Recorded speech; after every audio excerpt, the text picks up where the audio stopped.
તો કેમ છો બાકી મારા વાલીડાઓ? આજ તો એવું થયું કે સુપરવાઇઝર એકદમ ખીજાઈ પણ ગયા. તમને માંડીને વાત સમજાવું, વિડીયોમાં તમે બન્યા રહેજો. તમે આજ થઈ ગયા જો ઉપર હાલતા અને રસ્તામાં આવ્યા હતા, સિગ્નલ તો કોઈથી બંધ જ નથી થતું, એ 24 કલાક લાલે જ બતાવે. તો વાંધો આપણે ઇગ્નોર કરીએ ને, આપણે આમી દેખાઈ આપણી સ્વાતિ છે ત્યાં આપણે જોબ કરીએ. એટલે આપણે અંદર આવી ગયા ને કપડાં આપણે બધી ચેન્જ કરવાનું ચાલુ કરી દીધું. તો આપણે તૈયાર થઈ ગયા. તમે એક તો છોકરો તૈયાર થવામાં વાર લગાડો, એને સુપરવાઇઝર ખીજાવો. તમે સાંભળો જો. પછી આપણે ફોટા બોટા પાડીને આપણે નીકળી ગયા સીધા લીવ ઉપર, કારણ કે આપણે બીજા મારે જવાનું તો ક્વિટ્રીઓ જોઈએ. ક્વિટ્રીઓ પણ ડ્યુટી કરે પાછો, એને પગાર આપીએ.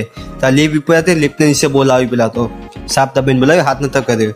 લિફ્ટમાં બે અને પછી આપણે વહી ગયા આપણા ફ્લોર ઉપર, બીજા ફ્લોર ઉપર. અને તમને એક વાત કહેવાની છે, તમે પેલા સાંભળી લો. પેલા પરમિશન લઈને તમને આખો વ્લોગ બતાવવામાં આવશે. 5 BHK નો રૂમ છે એટલે બધે બતાવવામાં આવશે.